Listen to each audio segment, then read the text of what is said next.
Hey y'all, welcome back. I'm Shayna Cersei and I'm so excited to paint with you today. Today we're going to do a quick page in our watercolor journals because I have to get out and get on a train in just about 30 minutes. So today we're going to do some simple flowers, always a go-to of mine when I don't know what to paint or I have limited time and I just want to get paint to brush. So to go over supplies really quickly. In my 6x9 watercolor sketchbook, Bao Hong is the brand. And then I have my core paints, QOR by Golden. And my palette is a set of 24. And then I also have a bunch of brushes over here, but mostly rounds I use. I have Princeton, Aqua Elite, and Princeton Select, and Velvet Touch. I'm probably going to stick with, let's see, a size 10 and a size 3. I have a Velvet Touch and an Aqua Elite. Both great round brushes to use. All right, so let's get to painting some simple flowers. I'm going to start with one of my favorite flowers to paint. You've probably seen me paint it a bunch of times, but I'm going to start with a coneflower or echinacea. I think I'm going to do, let's see, what do I have in my palette here? I have a bunch of mixed colors and orangey color. I'm going to pull out some magenta, some Quinacridone magenta, just mix that in there, add some water. And we have a blushy orangey pink color. You can use just Quinacridone magenta for yours, but these flowers are so simple. So we start with the center. You can start with the petals or with the center first. All right, let me not get off track here. I'm actually going to pull out some orange. I have some Pyrrol orange over here. That's much brighter. And I'm going to start with that, and I'm just going to make like a gumdrop shape. There's a bunch of ways you could paint this flower. I like this one. It's simple. It kind of breaks it down into most basic parts. So you have your little gumdrop shape, and then I'm going to take my pink and I'm going to take my brush, my round brush. I'm going to start at the tip and I'm going to pull down and away from that center. So that is a petal. As I get towards the front, my petals might get a little bit shorter and more straight versus as they go out to the side, they'll get a little longer, but then also shorter again as we get foreshortening and we go around. So there we go. That's the top of an echinacea. You can leave it like that. You can drop some more color in. You can make these super, we can add layers to it. I'm going to let that dry and then we'll add a stem and then we'll add the little tiny black hairs or like the seedling tops to the center. Or you could just leave it like this. Let's take our sap green. I already had some sap green in my palette and my size 3 brush. I'm going to go with a smaller brush for the stems. And I'm going to create a nice little stem. Create some stems for leaves, like so. Pick up my larger brush to create the leaves.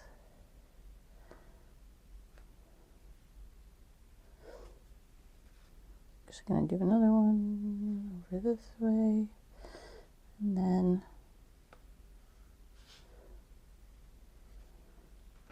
there we go.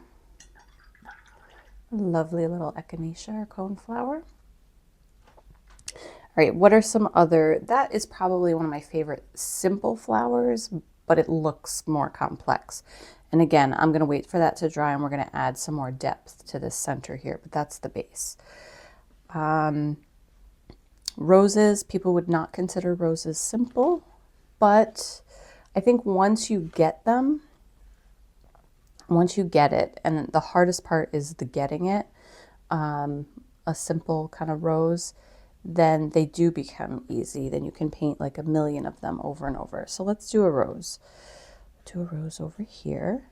So I'm going to do some C shapes, interlocking, like this around the center, just a bunch of curved shapes. And then I'm going to rinse off my brush and I'm going to start to pull out some of those C shapes. Okay. And they're going to be interlocking. They're going to overlap in certain parts. Pick up a little bit more color, throw it on the inside of the petals, because the inside of the petal is where it's folding into the flower. So you're going to get darker, deeper color. But you want your petals to be wider and thicker at some points. So this one, let's make this one dark so you can see. So you want it to be narrower at the edges and wider at the center. That's to avoid that kind of macaroni shaped rose.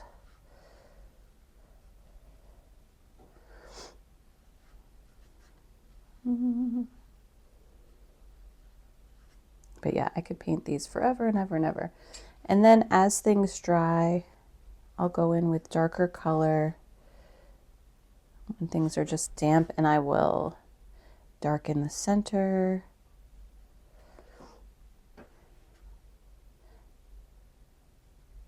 And add some,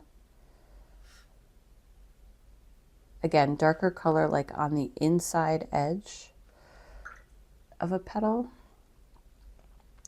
because that is where it's folding down in. But then you want to leave these kind of lighter, whiter gaps. So that way you can see where a petal begins and ends.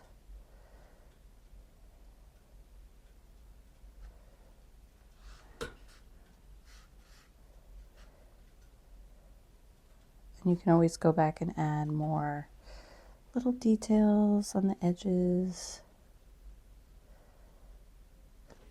All right, lovely little rose.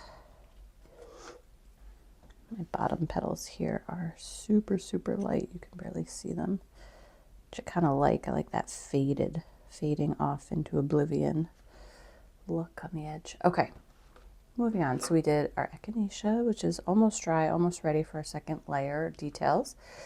A rose. What else can we do this morning?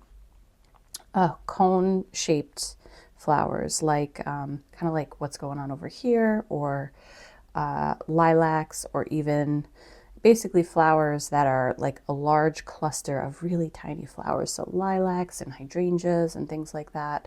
Also snapdragons. But basic idea would be, let's do something more like a lilac. I have some purple over here.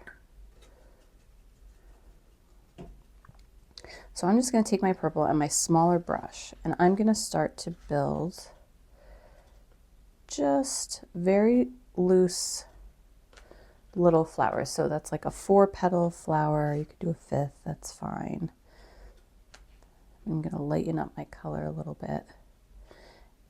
And then some of them are going to be 3 petals that join together, but overall I'm going to create this shape. I'm going to move quickly. I'm not going to get too caught up in these tiny little petals and making it perfect.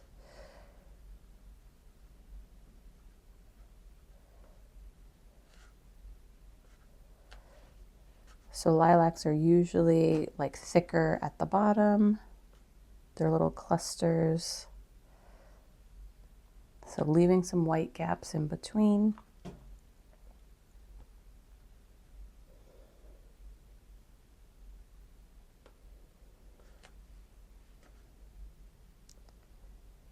And just keep building and building and building. Take a step back every once in a while to make sure your shape is kind of coming along.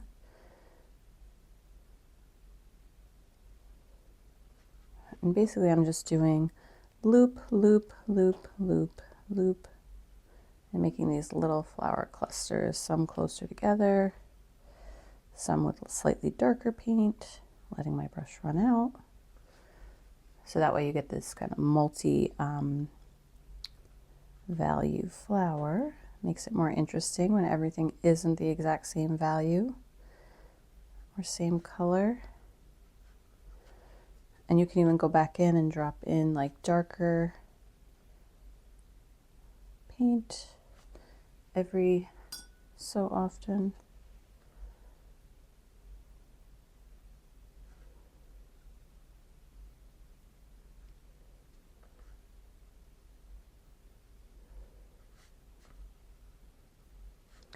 And then, and you could do clusters of these, but then from here, we'll bring in our sap green.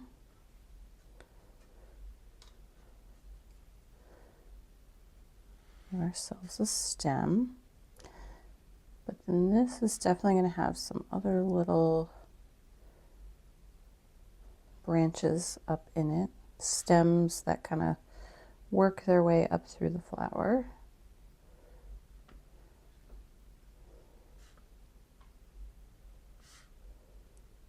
And you're just finding little white gaps. And then let's add some leaves. And a little more sap green in here. You could even add a little blue if you have some phthalo blue-green shade, or even ultramarine to give it like a dustier green-gray color.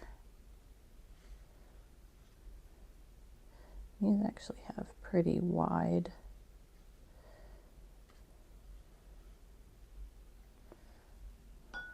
leaves. Could even do like a leaf.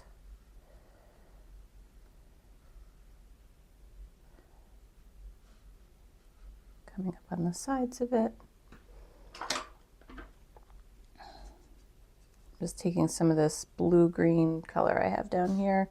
It's definitely phthalo blue mixed with sap green and I think a little bit of Payne's gray. And again, I'm just giving my leaves a little contrast too. Contrast is your friend.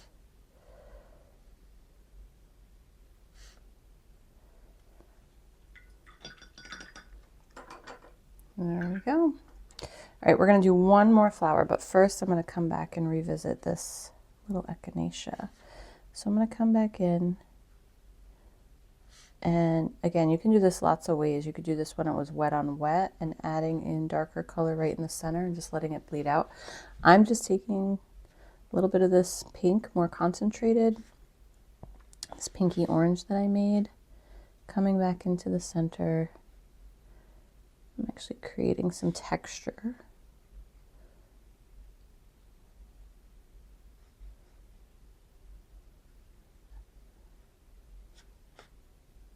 On the petals.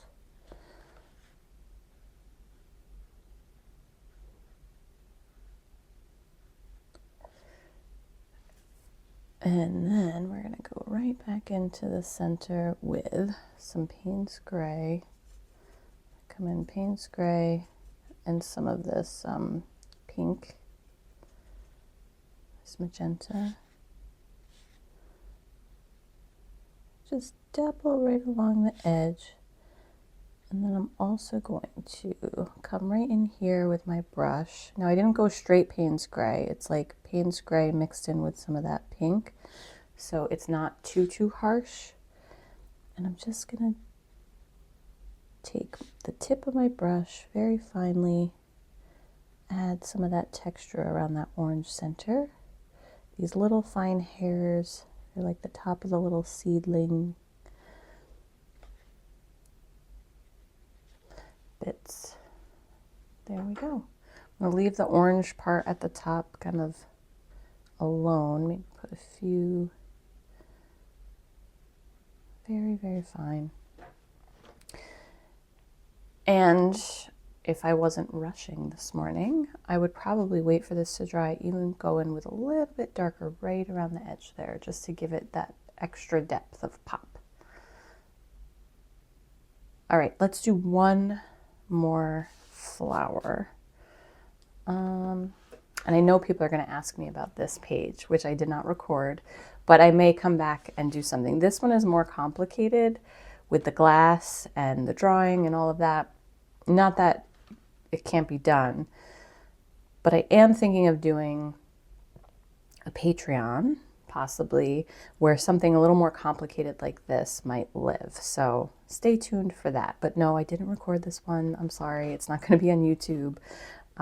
But maybe something like it will be. Okay. Let's do one more flower. Let's just do like a wide petaled flower, like facing you, kind of like the rose, but could be like an anemone.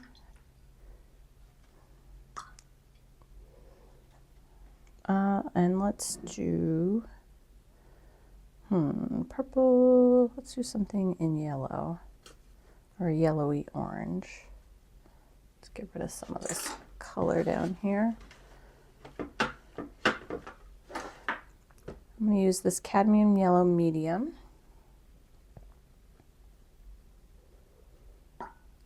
Add a bunch of water to it. And actually, maybe we'll do a lot of people do the petals first and the center last, but you know what? I think I'm going to do my center first. I'm going to create with Payne's Gray just kind of the center piece, but there's going to be more details in the center we have to put on second. So that's the circle or the center we're going to work around. I have some of this orange creeping up, really wants to come hang out with my yellow.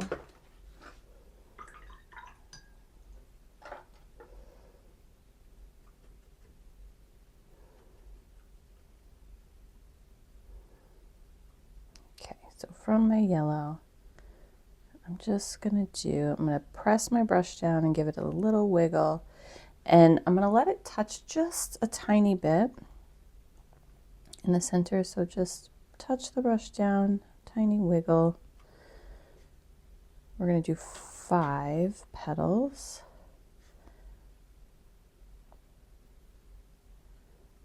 And you can wiggle from either direction. 1, 2, 3, 4. Yep, good. We're on track for 5. And now we do have to let this dry. I'm going to take a little bit more concentrated yellow and just drop it in the center.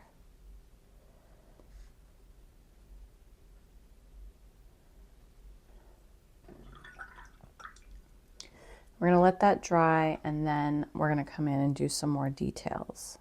But super simple. Center, drop your brush, wiggle it out to create these wide petals all the way around.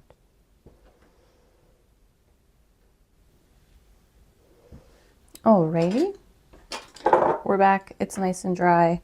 All right, first I'm going to go in with some of this yellow.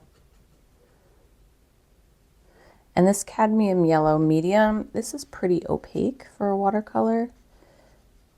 So just keeping that in mind.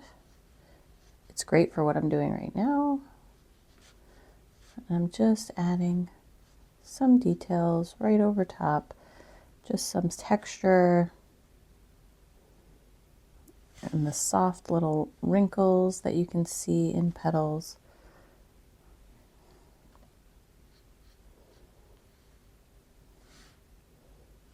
Creating some kind of light and shadow.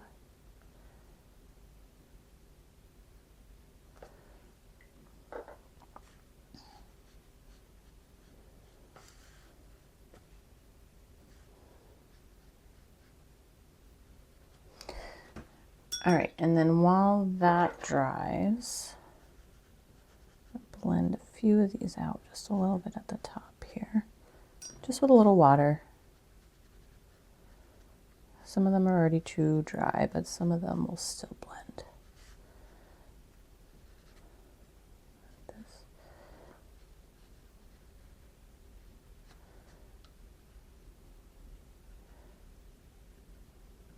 All right, we're gonna let this dry again before we put on some of the final details of the center. But in the very center, I am gonna come back in with more Payne's gray and just create the edges of this.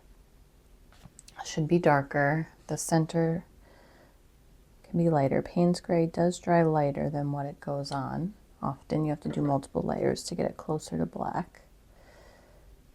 And then I'm gonna blend it out just so there's some shape to it. Okay, let's come back here while we're waiting for that to dry. And I'm gonna take some of this magenta and some of this Payne's gray once again and come right here. Let's go even a little darker.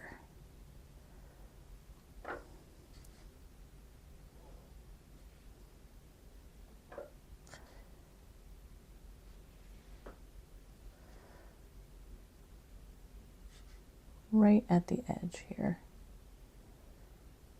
And again, we're just building in contrast. It doesn't have to be everywhere.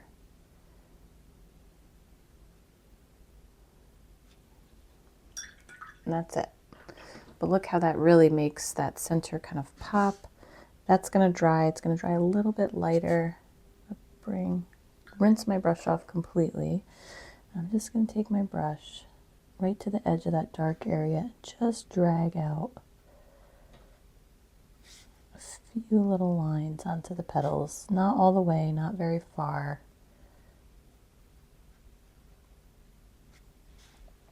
And even here at the edge, just drag up a few of those little spiky hairs. And now I'm going to leave it. All right, this, I think we're good. All right, I'm gonna take, I hope we're good. If not, you will know right away. Payne's gray on my tiny little brush, and we're gonna come around, pull some off of it, there we go. We're gonna come dot, dot, dot all the way around, just on the edge of the petals.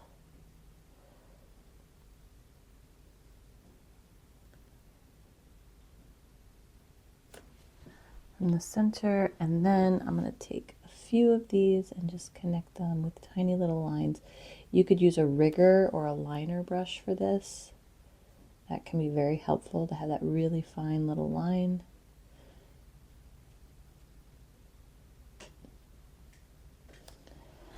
There we go. All right, there's some 4 pretty simple flowers. Some may disagree. And I totally get it. If you're brand new, some of these can be a little intimidating, but my best advice is to practice even the stuff that you think is more difficult, and just keep painting. The more you paint, the more you learn. I'm just going in and adding some darker purple to a few spots and areas. Okay, I'm done. Hope you enjoyed this one. Again, sorry it was a little rushed, but I am on my way out the door, and I still enjoy getting in a little painting before I go. So thanks for joining me. Don't forget to check out the description for links to supplies and materials, as well as leave a comment, share with a friend, save this video for later, and I will see you all for our next watercolor journal page very soon. Take care, y'all. Happy painting.